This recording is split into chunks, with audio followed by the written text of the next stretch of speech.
Tu as eu peur en première mi-temps avec toutes ces occasions non converties? Forcément, ça te trotte dans la tête à un moment donné quand tu as l'occasion de tuer le match. Voilà, et que tu le fais pas. Voilà, et on a eu des exemples, je ne sais pas si vous vous souvenez du match de Fleury l'année dernière où c'est une situation similaire. On peut tuer le match sur un penalty et on ne le met pas. Donc voilà, mais d'un autre côté, ça veut dire qu'on apprend aussi, qu'on tombe pas dans les mêmes travers. On a continué à attaquer. Voilà, il y a eu un début de deuxième période assez équilibré où Montpellier a pu revenir. Et puis derrière, voilà, on marque sur coup de pied arrêté. Ça aussi, c'est une source de satisfaction parce que c'est pas un domaine dans lequel on marque beaucoup. Puis derrière, on a continué, on a repris la maîtrise. Oh non, il y a des choses positives, oui. Ouais. Ça permet de bien finir avant la trêve. Donc la liste est tombée. Vous savez qu'il y a beaucoup de joueuses qui vont partir pendant cette trêve. Comment ça va se passer justement l'entraînement la semaine prochaine avec les Parisiennes qui sont encore là? Eh ben, pour être complètement franc avec vous, il m'en reste 4 joueuses sur tout mon effectif, plus les blessés. Donc dans ces cas-là, ce qu'on fait souvent, c'est qu'une fois donc certaines, celles qui ont beaucoup joué, comme Tabitha, vont avoir une petite régénération. Voilà, et puis les autres, on va en profiter, celles qui jouent un peu moins, on va en profiter pour individualiser un petit peu les entraînements et focaliser sur leurs besoins spécifiques. Voilà, pour que justement elles puissent rattraper un petit peu ce retard qu'elles peuvent avoir et puis qu'elles puissent apporter plus à l'équipe et que je puisse les utiliser. Qu'est-ce qui t'a plu là dans le système que tu as mis en place aujourd'hui là? Ce qui m'a plu, c'est surtout la force offensive que ça dégage parce que voilà, comme je l'ai expliqué, déjà on voulait on a pas mal parlé après le match du Bayern. On a dit avec les filles qu'on voulait pas retomber, on voulait pas revenir 3 mois en arrière avec nos problèmes offensifs et une équipe qui n'attaque pas à 100%. Donc là, franchement, elles ont répondu présentes. Et puis sur un plan plus tactique, j'avais deux objectifs. Le premier, c'est de décharger un petit peu Tabitha et Marie des tâches défensives, avec une phase d'opposition à 2 où elles ont vraiment les deux défenseurs à gérer. Donc il n'y a plus ces navettes où elles pouvaient, ces efforts défensifs importants qu'elles pouvaient faire. Donc ça, elles se sont focalisées que sur les tâches offensives. Et libérer un peu plus les couloirs. Donc avec une défense à 3, même si on était souvent à 3 contre 3 et qu'il y a des choses à corriger, c'était pas parfait sur le plan défensif, mais ça a permis de nous libérer un peu et d'être plus entreprenants offensivement. Et je trouve qu'en première mi-temps, on a quand même beaucoup d'occasions nettes. On aurait pu prendre l'ascendant fort dès en première mi-temps sur ce match.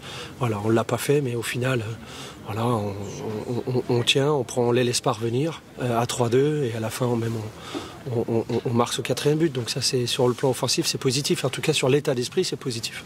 Juste un mot sur le penalty de Sakina. C'est elle qui est désignée numéro 1 dans ces conditions-là aujourd'hui ou comment c'est?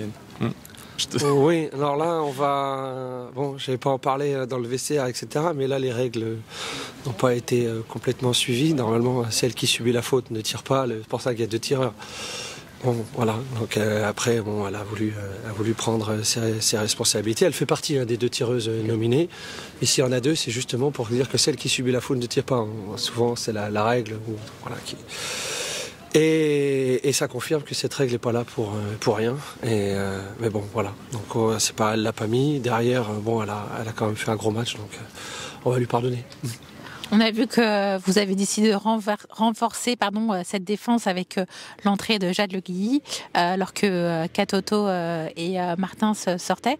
Donc c'est un choix pour stabiliser le corps, pour éviter de se faire remener par Montpellier. Non, c'est surtout un choix d'abord par rapport à l'athlétique, c'est-à-dire que on voyait que l'intensité des courses diminuait, on était un petit peu en retard sur les courses défensives sur 2 joueuses.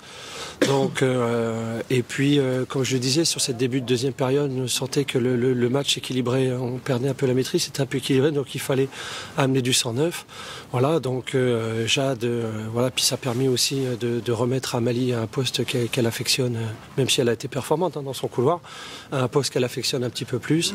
Voilà, Jade n'a pas démarré parce qu'on voulait, là pour le coup, je voulais un peu la gérer. Elle avait enchaîné 4 fois 90 minutes et elle est sortie très fatiguée et éreintée du match à Jean-Bouin jeudi. Donc voilà, et c'est un poste sur lequel en plus j'avais pas eu beaucoup le temps de travailler avec elle, alors que Amalie le connaissait et qui était physiquement. Donc il y avait c'était d'abord un paramètre athlétique qui a motivé ces changements. D'ailleurs, la rentrée de Ramona nous a fait beaucoup de bien au milieu de terrain, elle nous a permis de reprendre un peu plus la maîtrise. Voilà, et Amalie a pesé devant. Donc voilà, et puis c'est vrai que on a toujours, je suis toujours très très prudent et je ne veux pas brûler les étapes concernant Marie-Antoinette. Sinon, bonne nouvelle, le Paris FC a fait match nul. Oui, je viens de l'apprendre. Donc, écoutez, ça sera une bonne nouvelle si d'abord nous on concrétise nos matchs en retard. Donc voilà, c'est bien. Je me consacre peu de temps. J'ai envie de vous dire, mon chantier est suffisamment grand ici pour regarder un peu comment ça se passe ailleurs et regarder ce que font mes adversaires. Mais voilà, on vient de me le dire. Donc si ça sera une bonne nouvelle si on concrétise et si on gagne nos 2 matchs en retard. Mais la preuve en est que c'est pas facile et on sait que Reims et Guingamp, ça va être des matchs